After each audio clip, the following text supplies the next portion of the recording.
Hello students, welcome to the Sun Academy. इस video में हम डिस्कस करेंगे infectious disorders of CNS. Central nervous system के अंदर जो भी इन्फेक्शन वाले डिसऑर्डर्स होते हैं वो आज हम डिस्कस करने वाले हैं। तो आइए डिस्कस करते हैं। और ये हम जो है टॉपिक हमारा पढ़ रहे हैं डिसऑर्डर्स वाला। तो इसके अंदर डिफरेंट तरह के डिसऑर्डर्स हैं, हमने पिछली वीडियो में पढ़ा। स्ट्रक्चरल डिसऑर्डर्स हैं और हमारे पास वेस्कुलर डिसऑर्डर्स हैं और इन्फेक्शियस डिसऑर्डर्स हैं। तो आइए इन्फेक्शियस डिसऑर्डर्स को इस वीडियो में डिस्कस करते हैं। इन्फेक्शियस डिसऑर्डर्स का मतलब क्या है? अब देखिए, इन्फेक्शन क्या होता है? जब भी कोई माइक्रो ऑर्गेनिज्म अगर किसी भी बॉडी पार्ट पर अटैक करे और वहाँ पर हमारे पास क्या हो, इन्फेक्शन हो, इन्फ्लेमेशन हो, तो इसे हम इन्फेक्शन कहते हैं। तो अब ब्रेन के अंदर, हमारे सेंट्रल नर्वस सिस्टम के अंदर जो भी इन्फेक्शन होते हैं वो हम इसके अंदर इन्फेक्शियस डिसऑर्डर के अंदर डिस्कस करेंगे। Nervous disorder due to infection of virus, bacteria, fungi और प्रोटोजोआन, ये हमारे पास कहलाते हैं इन्फेक्शियस डिसऑर्डर। मतलब ऐसे डिसऑर्डर्स जिसके अंदर वायरस इंक्लूड हो, बैक्टीरिया हो, फंजाई हो या फिर प्रोटोजोआ हो। कोई भी माइक्रो ऑर्गेनिज्म हमारे सेंट्रल नर्वस सिस्टम के अंदर आए, वहाँ पर कोई इरिटेशन काज करे, हमारे सेंट्रल नर्वस सिस्टम के अंदर अगर चला जाए तो वहाँ पर ये करता है इन्फेक्शन। और इस इन्फेक्शन को हम कहते हैं ये डिसऑर्डर है जो है इन्फेक्शियस डिसऑर्डर होगा। तो ये इन्फेक्शन हमारे पास होते हैं, डिफरेंट तरह के इन्फेक्शन हमारे सेंट्रल नर्वस सिस्टम के अंदर हो सकते हैं। यहाँ पर दो इन्फेक्शन के नाम हैं, एक है मेनिंजाइटिस और एक हमारे पास है इंसेफ्लोटाइटिस। तो यहाँ पर दोनों को डिस्कस करने वाले।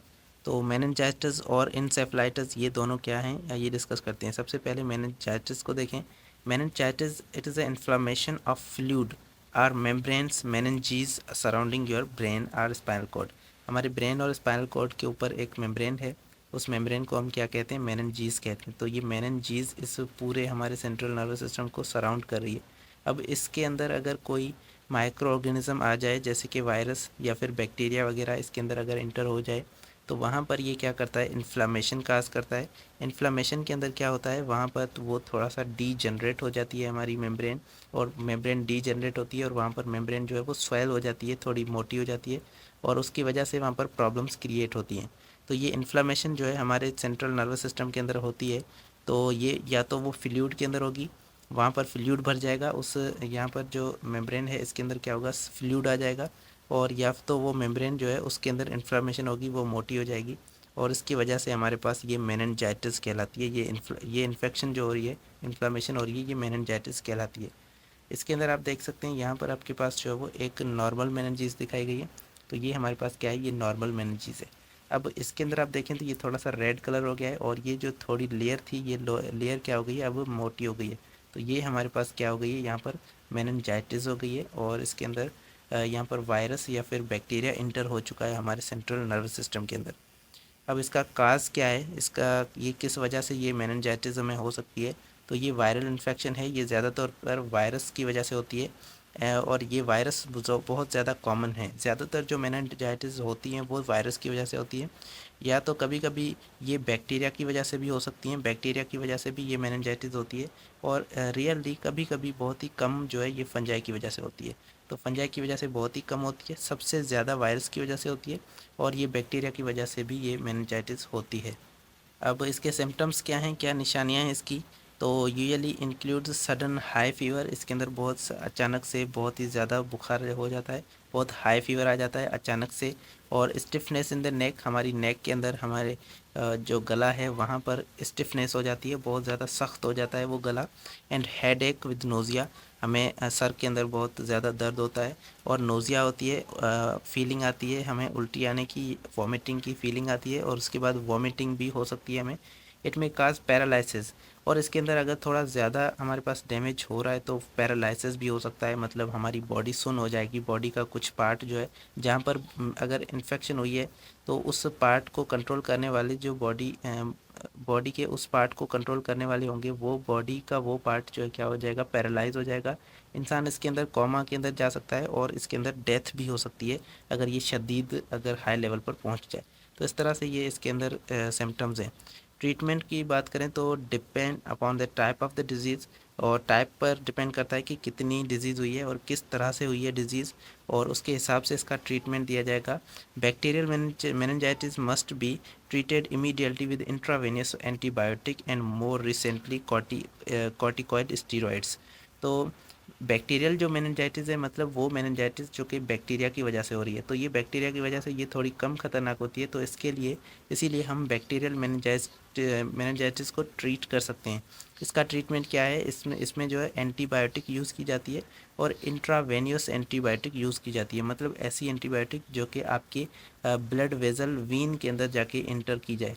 तो ब्लड वेजल के अंदर वीन के अंदर जो इंटर की जाती है उस एंटीबायोटिक को हम इंट्रावेनियस एंटीबायोटिक कहते हैं, और ये एंटीबायोटिक यूज़ की जाती है बैक्टीरियल मेनिंजाइटिस को ट्रीट करने के लिए। तो ये एंटीबायोटिक इस बैक्टीरियल मेनिंजाइटिस को ट्रीट कर सकती है, इससे बच सकते हैं इंसान।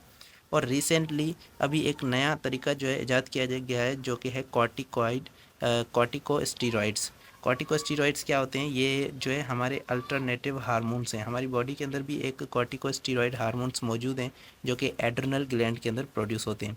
तो एड्रिनल ग्लैंड के अंदर ये कॉर्टिकोस्टीरॉइड हार्मोन जो है प्रेजेंट होते हैं और ये हमारे ब्लड के अंदर काम करते हैं। तो अब इनके इनके यूजेज से भी हम मेनिंजाइटिस को ट्रीट कर सकते हैं, तो ये भी यूज़ किए जाते हैं recently. Viral meningitis can not be cured. तो वायरस की जो मेनिंजाइटिस हैं ये हमारे पास एंटीबायोटिक से क्योर नहीं की जा सकती।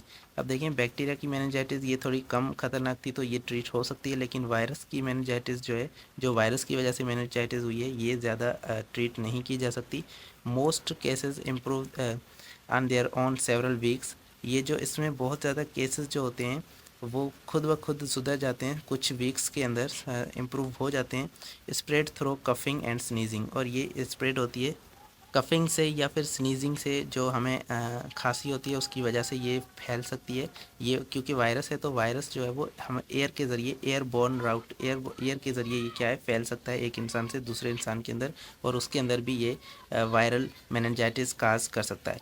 तो इसीलिए ये डिज़ीज़ जो है अगर वायरस की है तो वायरस खुद ब खुद 15 से 20 दिन के अंदर क्या होता है, ट्रीट हो जाता है, खुद ब खुद कुछ कंडीशन उसकी इम्प्रूव हो जाती है, लेकिन कफिंग से ये फैल सकता है। ठीक है, उसके बाद दूसरी हमारे पास कंडीशन है, दूसरी डिजीज़ जो है, दूसरी इन्फेक्शन है, वो है इंसेफ्लाइटिस। इंसेफ्लाइटिस क्या है, ये ब्रेन के अंदर है। अब हमने मेनिंजाइटिस पढ़ा, वो किसके अंदर था, वो हमारी ब्रेन की मेम्ब्रेन मेनिनजीज के अंदर इन्फ्लेमेशन था। अब ये जो है हमारे ब्रेन के अंदर इन्फ्लेमेशन है, इसे हम कहते हैं encephalitis. Encephalitis inflammation of the brain, ये ब्रेन के अंदर इन्फ्लेमेशन होती है, और इन्फ्लेमेशन का मतलब वही है कि ब्रेन के अंदर कोई पार्ट जो है वो स्वेल कर जाएगा, सूज जाएगा, रेड कलर हो जाएगा, और उसकी वजह से हम अंदर का ब्रेन का टेम्परेचर भी बढ़ जाएगा, और इस तरह से हमें ब्रेन के अंदर हेड एक भी होगा और कुछ प्रॉब्लम्स होंगी। ये ज़्यादातर वायरस की वजह से होता है, और वायरस जब इंटर हो जाता है हमारे ब्रेन के अंदर तब जाके हमें इन्फ्लाइटिस होता है। रियली फंगस काज इन्फ्लाइटिस। तो इंसेफ्लाइटिस जो है ये फंगस से भी कभी कभी होता है, बहुत ही कम फंगस से होता है, लेकिन ज़्यादातर ये सबसे ज़्यादा इसका जो काज है वो वायरस है। और वायरस यहाँ पर जो काज कर रहा है वो डिफरेंट तरह के सिम्टम्स जो है वो यहाँ पर शो कर सकता है। जैसे कि यहाँ पर इसके सिम्टम्स के अंदर फीवर आ रहा है, मतलब फीवर होगा, शदीद हमें बुखार आएगा, हेड एक, सर के अंदर बहुत दर्द होगा, क्योंकि ब्रेन के अंदर हो रहा है, तो ब्रेन के अंदर जो भी इन्फ्लेमेशन होता है तो वो सर दर्द लाजमी कराएगा। और कन्फ्यूजन हमें होगी, क्योंकि इंसान की सोचने की सलाहियत थोड़ी सी डिक्रीज़ होगी, तो उसकी वजह से इंसान को कन्फ्यूजन होगी। मे काज मसल वीकनेस, हमारी मसल भी वीक हो सकते हैं इससे, क्योंकि ब्रेन सही से रिस्पॉन्स नहीं कर रहा होगा मसल्स को, तो मसल वीक हो जाएंगे इससे। डेमेंशिया हो सकती है, मतलब इंसान को जो है वो भूलने की बीमारी हो सकती है, और ये डेमेंशिया जो है ये शॉर्ट टर्म के लिए हमारी आहिस्ता आहिस्ता हमारी भूलने की जो एबिलिटी है वो बढ़ा देती है। मेमोरी इसके अंदर लॉस हो जाती है और इंसान भूलने लगता है चीज़ें, और ये आहिस्ता आहिस्ता मेमोरी लॉस जो इंसान का बढ़ता चला जाता है। इरिटेबिलिटी इसके अंदर होती है, मतलब इस इंसान को गुस्सा आता है, एंगरनेस होती है, और बहुत ही ज़्यादा कन्फ्यूजन इसके अंदर रहती है इंसान को, क्योंकि ब्रेन के अंदर कोई वायरस वगैरह चला जाए तो ये सारी चीज़ें तो होनी है। ट्रीटमेंट क्या है इसका, ट्रीटमेंट के अंदर need to be treated urgently, ये बहुत ही अर्जेंटली इसको ट्रीट करना चाहिए, वरना ये बहुत ही शदीद हो सकता है। तो इसको ट्रीटमेंट इसकी जो है बहुत ही जल्दी करवानी चाहिए। और treatment involve tackling the underlying causes, इसके अंदर ट्रीटमेंट के अंदर ज़्यादातर जो है वो इसके काजेज़ को देखते हुए कुछ कदम उठाए जाते हैं, जो कि मेडिकल के हिसाब से वहाँ पर जो है वो अंडरलाइंग काजेज़, उसके जो काजेज़ हैं उसके हिसाब से कुछ इम्प्रूवमेंट्स की जाएंगी। रिलीविंग सिम्टम्स, जो भी सिम्टम्स दिख रहे हैं उन सिम्टम्स को जो है आहिस्ता आहिस्ता ख़त्म करने की, क्योर करने की कोशिश की जाएगी। और बॉडी को सपोर्ट, बॉडी के फंक्शंस को सपोर्ट किया जाएगा ताकि हमारे ब्रेन नॉर्मल हो सके। ब्रेन को थोड़ा टाइम दिया जाएगा ताकि ब्रेन खुद से नॉर्मल हो सके, और बॉडी के फंक्शन तक तब तक जो है वो ध्यान दिया जाएगा। तो इस तरह से ये दो हैं, एक है इंसेफ्लाइटिस और एक है मेनिंजाइटिस। ये दोनों इन्फ्लेमेशन है हमारे सेंट्रल नर्वस सिस्टम के अंदर। दोनों इन्फेक्शन हैं जो कि बैक्टीरिया और वायरस की वजह से हो रहे हैं। ज़्यादातर ये दोनों वायरस की वजह से हो रहे हैं। तो यहाँ पर भी देख सकते हैं आप, इस पिक्चर में आपको ये वायरस दिखाया हुआ है ब्रेन के अंदर, जो कि ये वायरस इफ़ेक्ट कर रहा है हमारे, ये वायरस जो है हमारे न्यूरॉन्स वगैरह को इफ़ेक्ट कर रहे हैं। तो इस तरह से ये हमारे पास जो है वो इन्फेक्शन, इन्फ्लेमेशन कहलाते हैं। तो मिलते हैं नेक्स्ट वीडियो में। होपफुली आपको आज का टॉपिक पसंद आया होगा। नेक्स्ट वीडियो में मिलते हैं, नेक्स्ट टॉपिक को पढ़ेंगे। Thank you so much. अल्लाह हाफिज़।